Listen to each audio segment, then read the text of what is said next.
All right, what's going on, guys? What's going on, girls? Sal here, back again, gonna break down, really just look at this slate again. I know I did the first look earlier in the week. We did that Thursday night look at this Week 11 NFL slate on Draftkings. I'm just gonna break down position by position, basically, just things that stand out to me. Now, I'm not gonna go through every player. I'm not going to go through every single situation. There's going to be guys I skim right over that I should say maybe that they're a great player. Maybe you think they're a great player. That's something you could put in the comments below. I'm just going to talk about some stats that I've been seeing, some things that I looked up, and some data, or really just some plays that I like ownership-wise, percentages, things like that, just numbers that I've been looking at, and really just where I kind of like some sneakier guys. Might not mean that I'm going to play them based on how my lineups get built. I haven't even looked at building a single lineup yet, besides that first look lineup that we looked at. It's Friday here. I usually Friday night, Saturday, I will start to construct more of my cash game lineups and then go from like a smaller pool of players. So really, I'm just confining it all week, a smaller pool of players that I could use for some of my cash game, my main cash game lineup, and then tournaments that I sprinkle in. The reason is this week has been a little bit slower is because I did have to take care of some stuff with a funeral. If you've seen my previous videos, I've already mentioned that. There's a GoFundMe below for my baby cousins who lost their father at a young age of 36. Again, no pressure to hit that or donate to that, but if you do feel the need, it's in the description below. Also, I did review the Draft Dashboard. It's a tool that you guys can use if you're unfamiliar with it. I'll go to that right now. So just Draft Dashboard, I'll basically pull it up. And I'll kind of put in like a watch list player so I could show you guys at the end who was all these guys that I'm really looking at this week.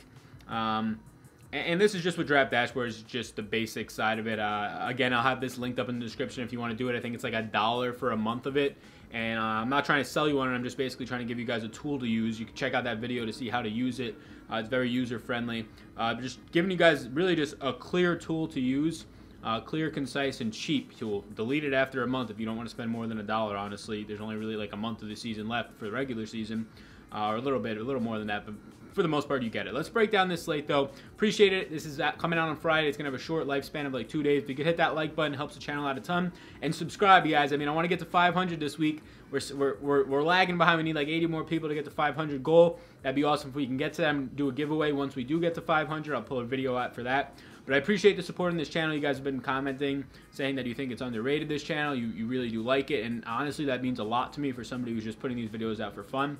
But I would like to eventually do more out of this, right? Whether it's like podcasting or written content for a company. But this is just my way of getting out my interests and helping you guys out as much as I can. So let's break down this slate, right? I'm going to go down. We have a little bit of a bigger slate this week, right? So a couple teams coming off the bye.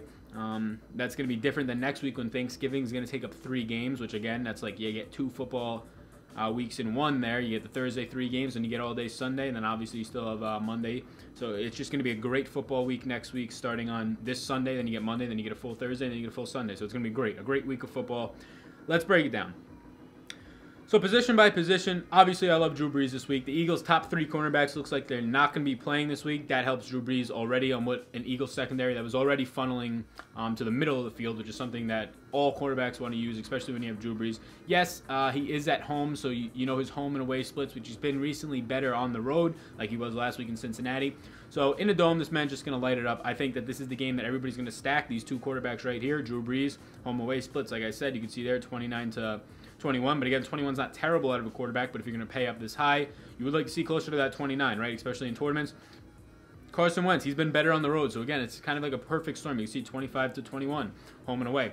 I think Wentz now has more weapons. Tate's going to be playing a little bit more. Going up against a defense that can be had in New Orleans, this is going to be the shootout, right? This is going to be the game that everybody wants to stack. So where you want to get contrarian, maybe you fade this game not completely, or even completely if you want to get really contrarian. But I think this is the position where a lot of teams are going to take a stake in that game. That's all I really want to say about those quarterbacks. I think they're both great plays, right? There's not much more to say about that. It's pretty clear they're both great plays. If you want them in cash, if you want them in tournaments, that's fine with me. Cam Newton, I think he's a great play always. You never really have to stack him with any of his guys. Greg Olson's a little bit higher up on prices. McCaffrey is definitely positively correlated with Cam because he catches so many balls. He's been catching a ton of touchdowns, just scoring a ton lately. And he has a good matchup against Detroit, more so because they don't get any pressure on the quarterback, and more so because maybe from the running game that'll open up more stuff. Especially since they'll have less pressure. So this could be a game where McCaffrey does go off instead. I think McCaffrey will be on their own when we get to that. But Cam Newton, again, a guy who you could just play naked in these situations. The only thing that scares me is this is supposed to be one of the 2 slowest games of the week, and I do have some notes here that I might look off of. But one of the 2 slowest games of the week, so that does hurt Cam a little bit. And so basically, if you're playing him in a tournament, you need him to get in the end zone on the ground, get you a few extra points on the ground, which is something that he's been able to do, as you can see here. Been able to do all year, and we've just been talking about it. And he's going to have more than, like, he's at 4 touchdowns on the ground right now, right? I see him having upwards of, like, 8 on the year. So he's going to be getting in the end zone more. This is a good way to do it against Detroit, who really can't get pressure on the quarterback and can't stop the run. That's something that Cam Newton can do, and he is a quarterback. So it seems like a perfect storm for Newton.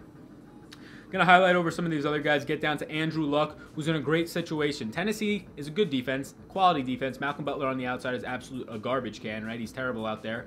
And Andrew Luck isn't going to get a lot of pressure on him this week. No pressure, a clean pocket for Andrew Luck playing in a dome at home. The man's just absolutely incredible. If you want to look at his home and away splits, the man's just absolutely incredible. As you can see at home, 6 points higher almost on DraftKings, which is a lot, a 6-point average, right? That's over an extra touchdown a game. And if he's going to get time against the Tennessee defense, he's going to let T.Y. Hilton get deeper on some routes. I remember like week 2, everybody's like, Andrew Luck's done. He can't throw the ball. That's been absolutely shattered. But he hasn't been throwing the ball a lot as of late, right? Based on the first couple of weeks, we saw the man throwing 40-plus times, like on average. I think he could get closer to that. But again, this is actually going to be, I think, tied for the fastest pace matchup, and I can look at that quickly. Yeah, tied for the fastest pace matchup with Baltimore and Cincinnati, just amount of plays run per game. So I like everything about Andrew Luck this week, and the thing that I like the most is right here. It says opponent rank is 3rd. That's going to scare a lot of casual and even some sharper players off that aren't doing as much research as you guys are probably doing and you girls are probably doing. So I like Luck a lot this week, right? He's in a situation where he's going to be able to have a clean pocket. He's at home, advantage Luck, clean pocket, advantage Luck. In a high-paced game, so he's probably going to get like an extra maybe 3 to 5 pass attempts per game. I like that as well. That's probably an extra 2 completions per game. You don't know, maybe one of those goes for a touchdown. That's just the odds that you're playing with these pace stats, right? Or maybe even gets an extra 10 pass attempts if they're playing from behind.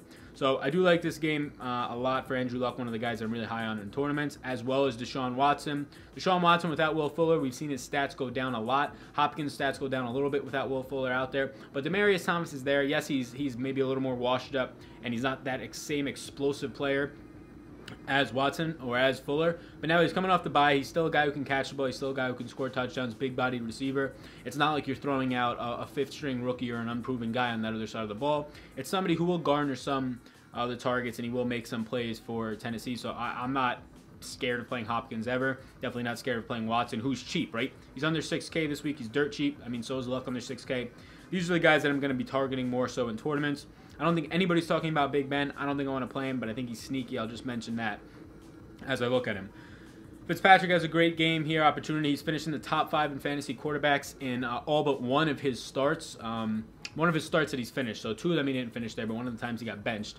But all the other times he's finished in the top 5 as a fantasy quarterback. The only time that he didn't was the week that he got benched, and I think last week when he didn't throw any touchdowns, he just threw for like 400 yards again. So that offense is just incredible. The risk here is that they bench Fitzpatrick, right? If the man throws 2 interceptions, you're probably not going to win a tournament anyways because he's playing like shit. But if they do pull him in that situation, you're definitely done, right? All your lineups are going to be done. And that's what happened with Winston a few weeks back. They pulled him. I had him in cash. I had him in tournaments. If the man stays in, I'd be in the... I'd have a ticket right now for the Fantasy Football Championship. I came in like 2nd because Winston got pulled, which is insane that I actually finished that high. But that's all I'll say about that. Matthew Stafford playing a very slow game environment. Matthew Stafford isn't going to be owned at all, and Carolina's defense can have or can be had. They're going to be at home.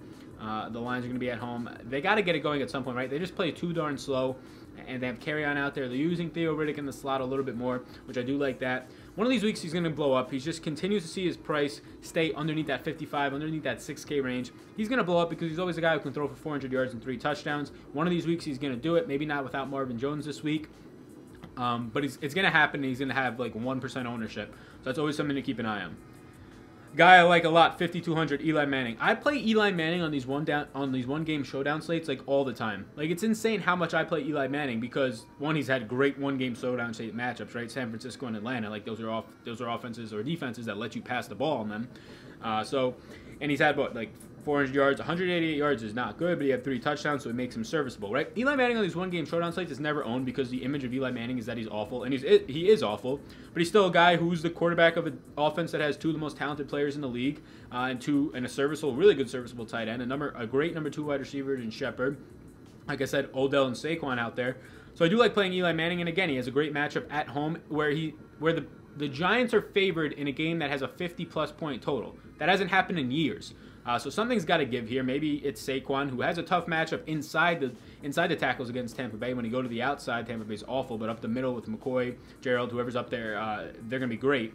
So that's going to be tough for Saquon, but again, he can catch the ball. I like Eli in this situation, right? I do. I like him at his price. I like him at his matchup, and he's Eli Manning, so nobody's going to want to play him. And you're getting a quarterback who has the upside of 300 yards, probably 2 touchdowns. I'm not going to say 300 yards, 3 touchdowns, but you never know. Against this defense, I can see him going for 350 and 2 touchdowns. Tampa Bay only has 1 interception on the year. That helps Eli. They're not turning the ball over. They're really not even getting anywhere near some of these receivers. Odell is a great matchup. Shepard has a great matchup. Saquon has a good matchup out of the backfield. So I like Eli this week a lot. He's in that range for me with Deshaun Watson, Andrew Luck. I just like these plays. I will touch on quickly a couple things. Josh Rosen, I think he's still sneaky at his price of $4,800. Yes, he didn't do great last week, but I think he has a lot better matchup this week against Oakland. Could be a David Johnson week, a big David Johnson week, but David Johnson getting active in the passing game will help Rosen. Don't know if Rosen's going to throw a ton, but he is averaging mid to high 30s in pass attempts, and especially with Byron Leftwich out there, which might be a broken record here in that man's name, but he has done a great job in the few weeks that he has been the offensive coordinator for the Cardinals. Lastly, Lamar Jackson's sick. Nobody knows if he's going to play. It seems like Joe Flacco's doubtful, so that includes Robert Griffin III at $4,700 if he does play. Look, Lamar Jackson, if he plays, the man can't throw a ball, but in the preseason he had like 150 yards and 3 touchdowns rushing and like very limited snaps. That was in like 2 games. But he couldn't throw the ball at all, right? And there's not like there's crazy playmakers like a DeAndre Hopkins, like an Odell Beckham, like a Julio, that can just get you 100 yards just because you throw the ball up to them or you throw them a quick slant, right? There's no big playmakers on this team that could do that. It's guys that you're going to have to check the ball down to, Willie Snead, Michael Crabtree. I don't see him throwing a bomb to John Brown. I don't like Robert Griffin III either, right? I think this is a complete stay-away spot for me. I think the only reason people are going to play these guys is because they're playing Cincinnati or because Lamar Jackson has that on-the-ground upside. But say Lamar Jackson, even if he gets you 70 yards and a touchdown on the ground, which is possible, but I would say probably not probable, but it's very possible, that's 13 points on the ground. That's pretty good. But who's to say that he's going to throw for 200 yards and a touchdown and get you over 20 points, which I guess at 4,700 you only need like 15 out of him. I don't like him. I don't know if he's even going to play. Robert Griffin, I kind of like a little bit more because we know that he could actually throw the ball at least, but not that well. Kind of staying away from this whole situation just to touch on it, I guess. Just to touch on it.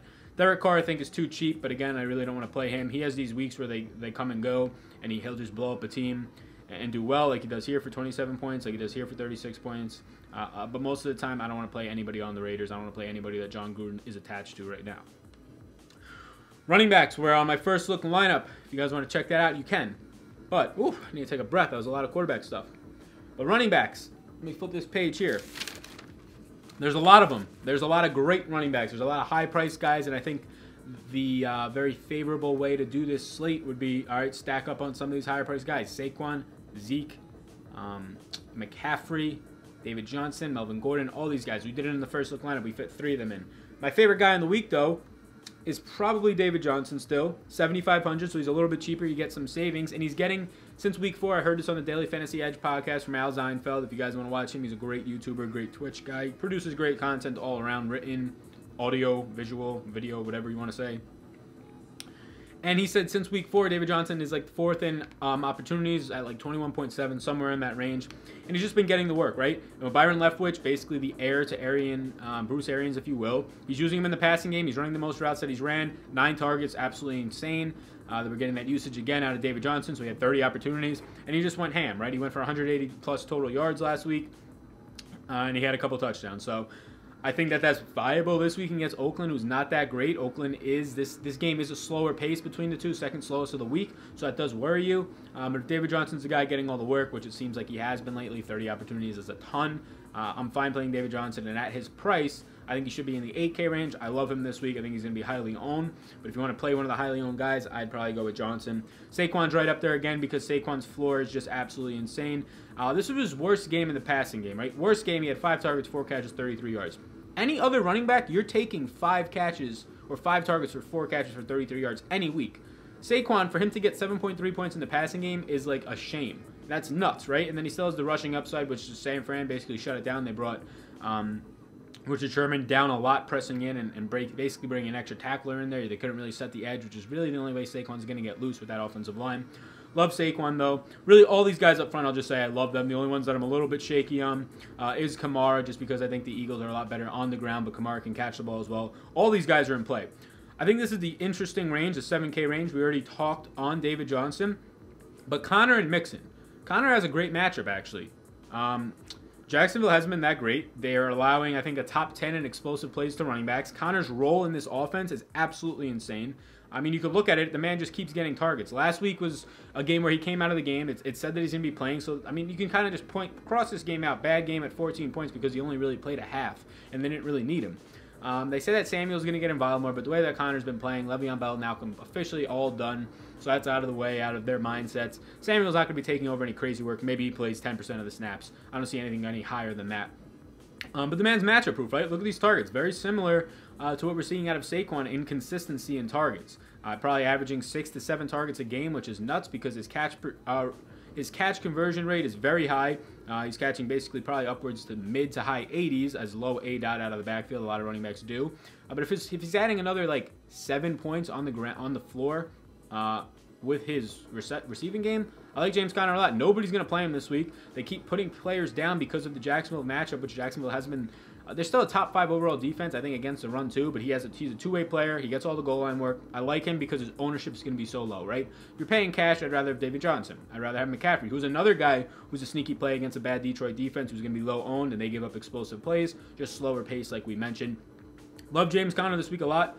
I also like Joe Mixon against a Baltimore team. He was doing great things last week. They just got blown out, right? He was averaging 5.5 yards a carry. He had 2 receptions for 24 yards. Every time he touched the ball, he was getting chunk plays, basically. They just got blown out. He still got 10 points in a blowout. His usage is great. Gio's back. I don't think that's going to take away too much from him. I like these two guys right here because nobody's going to own them, because everybody's going to want to go super high or they're going to go a little bit lower, and I'll show you those guys. All the studs are basically on this slate, except we obviously don't see. Aaron Jones is now a stud to me. Monster. Again, Packer fan. It's sad what this team is just doing to me. Mike McCarthy has to go by Monday. But, yes, we don't have Todd Gurley, we don't have Kareem Hunt, but a lot of these other studs are there. Lenny Fournette, I like a lot. Pittsburgh gets a lot of pressure. They're the team with getting the most pressure on the road this week as a defense. That's bad news for Blake Bortles, who, when he's under pressure, he's just very inconsistent. And that means that they're probably going to rely on Leonard Fournette, who had insane usage in a game where they were probably trailing for the most part. They had to keep playing catch-up, and he still got insane usage, right? Got it work in the passing game, which is something that we've been seeing lately, later in the year last year. We saw week 1 this year. So you'd love to see that. Pittsburgh is a little bit of a stingy defense, but again, 6,900. This 7K to high 6K range is where tournaments, I think, are going to be won because there'll be lower-owned players who get the same amount of usage and upside. Maybe not as like a Saquon. Maybe not the same upside or the ceiling as these guys, but I still like them. I didn't touch on Zeke. Zeke, the only thing I want to say, yes, he's a smash spot right now against Atlanta. Everybody's smashing them again, except AP, who doesn't catch the ball. Only thing to keep in mind, Deion Jones for Atlanta is coming back this week. He's a huge part of that run stop, so we can see some things change there. And if Atlanta at home gets up 1 to 2 scores on this Cowboys team, yes, Zeke's still going to get some work. But we saw it a few weeks back against Washington when they were trailing the whole time. Zeke just didn't do anything, right? So it is risky. He's going to be a guy in tournaments who could be close to 50% owned just because of that Atlanta matchup. Everybody wants to target it. Tournaments, I think in cash he's almost a lock. Tournaments, I might fade him a good amount, which is definitely risky because he has such a good chance of breaking the slate. But again, if he doesn't, you're ahead of 50% of the field or 60% of the field, however many people actually play him. Marla Mack, I think, is an interesting play because Tennessee, again, this is going to be a high-paced matchup, and Luck should be throwing the ball a little bit more from a cleaner pocket, maybe some checkdowns for Mack. I think Mack is one of the more elite running backs that we've seen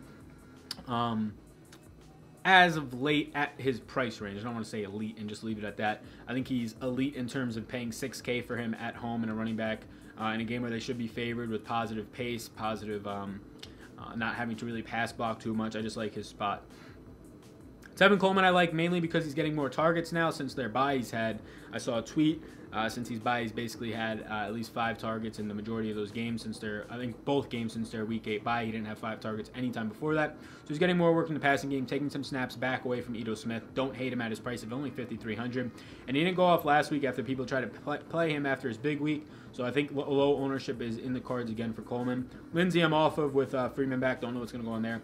Deion Jones. So most time when there's high ownership on the player, they increase the price next week, especially when he's getting this amount of usage, right? 20 plus target or touches in the game, 20 rushing attempts on the ground.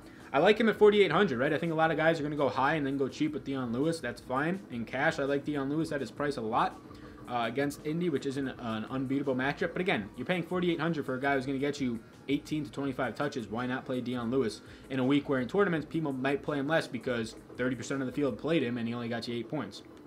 Love him at his price. I think there'll be lower ownership on him. Similar with him, I think Mark Ingram will be very low owned because Dion Lewis is that low owned, and anybody who takes somebody in this price range is going to be taking Dion Lewis. Mark Ingram's a very sneaky tournament play because Philadelphia has been good against the running backs, but they did get exposed a week ago. And Mark Ingram is going to have a role in this offense, right? Even if it is on limited touches, he's still going to see, at this price at 4,700, if you're guaranteeing 10 to 15 touches out of a guy with possible goal line work, I think Mark Ingram's a very safe play. Then the last guy that I just want to touch on, Theo Riddick. Theo Riddick ran a ton of plays out of the slot. So Golden Tate gone. They actually ended up getting carry-on on the field just as much as carry-on had been on the field without Theo Riddick. Riddick went into the slot. He saw 7 targets. He's basically a wide receiver. Basically going to be, if Marvin Jones is out, their wide receiver too. Expect even more targets for him.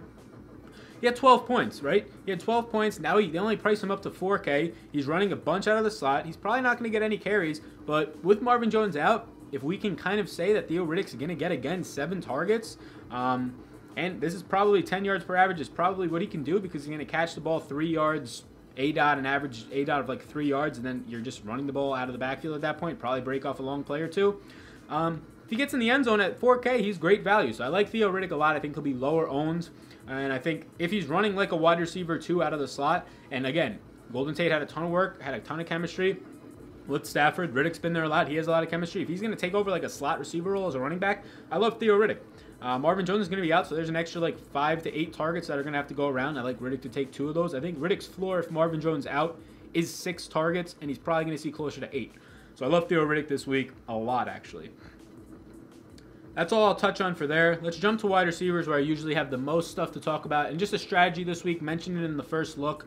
I think going heavy on wide receivers is smart in tournaments, even in cash, but in tournaments, because you guys have guys like Michael Thomas, who has an incredible matchup against the Eagles, who are probably going to be starting their 4th string, 5th string, and 6th string cornerbacks. And Michael Thomas, you can't guard the man, can't guard Mike. You think those guys are going to guard him? No, some of them are undrafted rookies.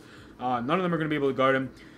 Julio's just been doing work. He's on pace for like almost 1,900 yards this year. If he has one of those 200-yard games that he's prone to having in a season, or 300-yard games, he could break the wide receiver receiving record. He could go over 2K. Man just sees tons of targets. He's consistently seeing targets. He's averaging double-digit targets on the year. He's incredible. He's going up against Dallas. Byron Jones is good, but nobody can guard Julio, in my opinion. Julio's a great play. Like, all these guys are good. Odell has a great matchup against Tampa Bay. They've just been getting worked by wide receiver ones this year. Absolutely getting torched. Odell's a guy who's been seeing, again, like Julio, double-digit targets literally every single week except once. This man is averaging 0.3 targets a game. That's incredible. I think this is another reason why you got a guy like Odell who can break anything to the house. You got a guy like Saquon who can break anything to the house. And I like Eli Manning this week as well. Hopkins, already mentioned him. He's under 8K. Hopkins is way too cheap. I don't think Norman's been doing well this year. Don't think anybody can guard Hopkins. Definitely not Norman. Maybe you're going to see more Demaryius Thomas work this week, but obviously Hopkins is wide receiver 1 out there. He's a guy that, even if QT's back, he's going to be the guy that Watson always looks for. He's his favorite target. He's under 8K, right? You can fit these 3 guys in a lineup here. And again, Antonio Brown been dominating Jacksonville. Yes, he's going to be shadowed by Ramsey, who's having another decent year, but not his best year. You can fit these 3 guys in if this is what you want to do. And let's just say, I haven't even built a lineup with any type of thing like this yet. But let's do this quick. Let's say you want Theo Riddick, basically another wide receiver that you're going to be putting in. You want Dion Lewis, who should basically be the RB1, going to get you probably 20 touches. And then let's say in the flex you want a guy who's going to be a little bit more safe, but maybe lower owned, David Johnson. Let's just try and build a quick lineup, right? Really quick. Go super cheap at defense. Let's just go, I don't know, Giants versus Tampa Bay. There's probably going to be some interceptions there. Go cheap at tight end with Ricky Seals. And then at QB we can go up. So, I mean, this is bad, right? We can't go 3 really expensive wide receivers, so I guess we can go with 2, right? We can go with 2 expensive wide receivers. You can come off here to QT, come off of Hopkins, let's just say, or even we just go Watson. And now you have a wide receiver to spend $9,800 on. And just like that, going off of Kute, we get an extra $1,000. You can come off of David Johnson if you really want, and we can go up and get somebody who's even better, Ezekiel Elliott. So that's a lineup you can do, right? You're getting Deshaun Watson, who is safe as can be. You're getting Theo Riddick, who should see probably 7 to 8 targets if Marvin Jones is out, which I think he's going to be out. Dion Lewis getting all the touches, very cheap. Love Zeke in this spot, like I already said. Yes, there's some concerns, but go to another running back if that's your case. Ricky Steele-Jones is getting, I think, 21% of the air yards in this offense. 16% of the target share as a tight end. This athletic, he's going to get in the end zone very soon. Keke Coutee, he looked great before his injury. If we could expect him to get back there paired with Deshaun Watson, I like that a lot. Odell and Michael Thomas, probably the two guys I love the most this week at wide receiver. If I can get up to Julio from Odell, I probably would. But again, Odell's matchup's great. This is just like a lineup you could build, right? I'm going to screenshot this lineup, mainly just because I want to come back to this at another point. I don't know if I could screenshot while recording. I think you can, but I can't get it. So yeah, this is just like a lineup that you can build that I like a lot. So going back to wide receiver here, all the top guys I think are good. Keenan Allen, I think he's always underpriced. Says questionable, but I like his matchup. Sure, he's going to be in the slot playing Chris Harris a lot, so maybe that's better for Tyrell on the outside, Williams and Mike Williams. But Keenan Allen, second half of the year, I love him. He's been getting an average of, I think, 9 targets since he complained when he was out in against Tennessee in London. 10 and 9, yeah, so 9.5 targets a game. I think Rivers keeps looking his way. He does great in the second half of the years. Manny Sanders is a guy who's going to be super low owned coming off the bye, but he's going to have to probably play Casey Hayward. Even if he goes into the slot, Hayward might shadow him, but Hayward usually doesn't go into the slot out there. Manny Sanders is just a guy who keeps getting targets, and if he gets in the end zone, he smashes, right? 6,200, dirt cheap. Landry was at this price last week, and everybody played him. Yes, he had a better matchup against Atlanta, but Landry's been pretty inconsistent. Sanders has been pretty consistent. I like him. Hilton, I already said I like Luck because he's going to have a lot of time. That's going to allow Hilton to go deep a little bit. Hilton's probably going to see Malcolm Butler, who's bottom 10 cornerback right now in PFF rankings. He played really well last week, so he might have come up a little bit. Not really well. He played decently well against Josh Gordon last week. So I like Hilton this week, who has been struggling, but he's back at home. His home and away splits are insane, how much better he plays at home in his career. This year, actually, a 4-point difference as well. So I do like Hilton this week, especially if Luck's going to be able to throw the ball probably a little more from a cleaner pocket. Kenny Golladay, we already mentioned Theo Riddick. I like Golladay, who had 13 targets. His targets are just super inconsistent. But again, he's going to have a little tougher matchup, but I think he can take Bradbury out, right? Bradbury's been well against some receivers this year, but I think Kenny Golladay is just a special talent. And probably not 13 targets, probably closer to 10 targets if Marvin Jones is out, right? So I like Golladay in that situation. Corey Davis, I like again against Indianapolis. He's just leading the league. He continues to lead the league in target share for his team. Right now, I think he's second behind probably Julio, maybe third behind Odell as well. Although Saquon's getting a lot of work. I think it's Julio, then Corey Davis. But it's just impressive what he's doing out there. I like him at his price. I just quickly wanted to glance over him. Amari Cooper, I didn't see my first look lineup. I kind of just overlooked him.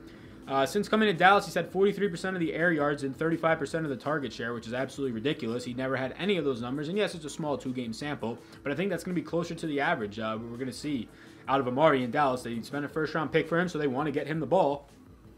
Against Atlanta, I think it's a great matchup overall. Both running backs, I think you can play Zeke and Amari in this situation if you really wanted to in cash. I think that's actually the way a lot of people are going to go.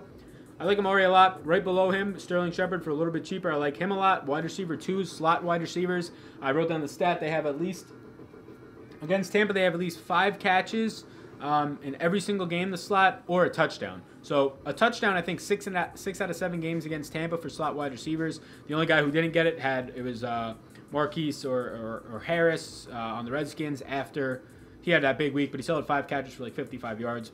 I like Shepard a lot as a tournament leverage guy because everybody's going to be owning Saquon, everybody's going to be owning Odell. Why not go to an Eli and Shepard stack that no one's going to own that does have some upside? So let's see. We're back to wide receiver still. Courtland Sutton, everybody was expecting him to smash before the bye. Didn't do terrible. I mean, he had 57 yards for a guy who was only 3,900 after that trade. His price wasn't adjusted. His price is adjusted to 4,600, and he's probably going to see a decent amount of Casey Hayward when Sanders is in the slot. But again, this is a spot where nobody's going to own him because it's been the bye week. He burned you last time. Why do you want to go back to Courtland Sutton against Casey Hayward?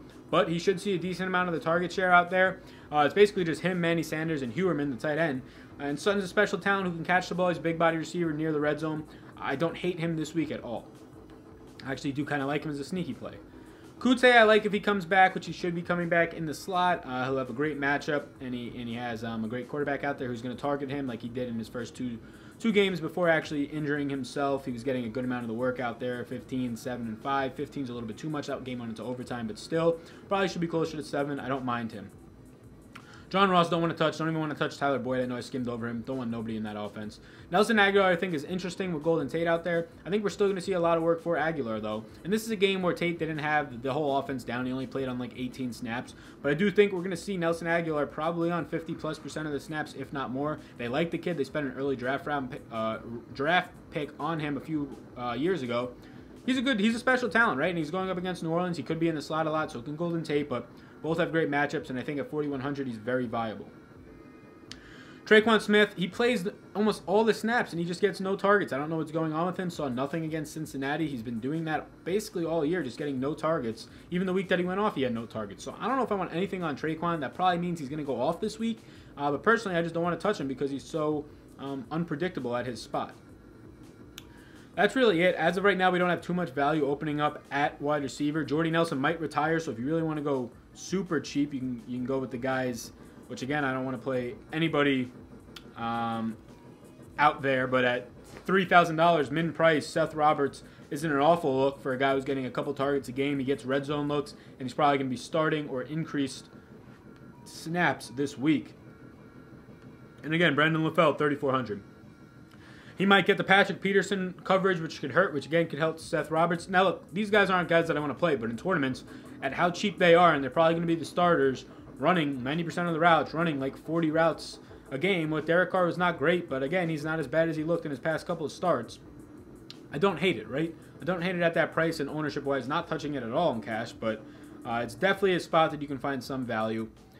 Lastly, tight ends, I just want to go over it quickly. Zach Ertz is an absolute monster. I think he's going to have high ownership this week. You see that the Saints are good against tight ends, but there's really no good tight ends in this league. So they haven't faced Zach Ertz, right? They haven't faced Zach Ertz, and they haven't faced Travis Kelce. So how good are you against tight ends? That's the question I want to ask people. So yeah, I like Zach Ertz. I think Austin Hooper's priced up a little bit too much, but he's a guy who now we're seeing a lot more consistency out of him, getting a lot of targets. Just overall, he's going to average you 5 targets with the upside of 10, so it's a good spot for him. I like Evan Ingram. Like I said, I like a lot of the Giants guys this week. He's going to be lower owned just because of what he did last week when a lot of guys were on him in the showdown slate. And he did decent, right? If you get 8.6 points out of him, he falls in the end zone, it's a good game. 8.6 points alone out of him isn't terrible at this tight end position this year. I love Jordan Reed. He's gone the longest streak now in his career without a touchdown. He's seeing a ton of the snaps. Houston's 31st, second worst in the league against tight ends DVOA. He's got to score at some point, right? And he's getting consistent targets, right? He's getting consistent targets. Like 2 is the outlier, 4 is probably the outlier. He's probably closer to 6 targets a week. Eventually, it's going to end up being in the red zone. He's had 2 good matchups back-to-back weeks. He's scored close to 10. Even better one this week against Houston position-wise. Don't hate him this week. Favorite play, who I think is probably going to be chalk, Ricky Seals-Jones. Already mentioned 20+%, 20 like 4, I think, somewhere in there. Percent of the air yards. He's getting 16% of the targets out there.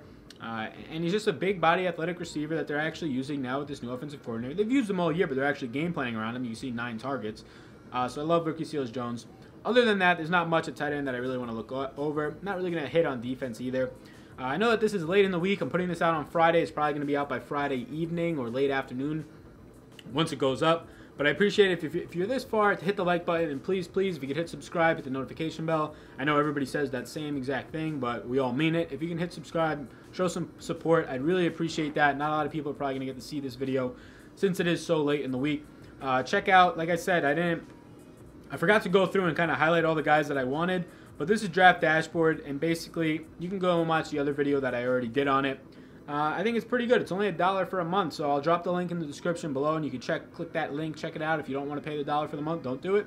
But you can just kind of see all stats about some players. You can put them into, like I said, if you watch list a player like that, you come here and it watch lists them, and then from there you can go to like a lineup optimizer, and you can optimize lineups. You can build 100+ lineups if that's what you want to do, if you play a lot of lineups in tournaments. And it's cheaper than some. I like Fantasy Labs, I like Roto Grinders. I've put those in my description before, but it's just cheaper than those. So for $1 for the month, they're running a promotion. Like I said, pay the $1, cancel the membership if you don't want it, right? It helps you out for the next 4 weeks of the season, help you be a little bit more profitable, and at the worst, it'll save you time on finding some of the stats that you already want to find, like snap percentages, amount of routes run, amount of target or work that you're getting for snap percentage and like target usage, right? Air yard usage, all that stuff. So I think it's actually pretty good. You can see some other things like browse teams. You can see over, unders, depth charts, injuries. It's just an easy dashboard to see everything on. I've been using it, and I think it's pretty good so far. It's nothing absolutely insane, but for the price, it's pretty good, right? So that's all that I'm going to say about that. Appreciate it, you guys. If you're still watching, hit up the comments below. Let me know who you're playing this week or where you have questions on. And I guess I don't really want to know your guys' lineups. That's for you guys. Win all the monies yourself. But yeah, so I appreciate it. My name's Sal. Best of luck this weekend.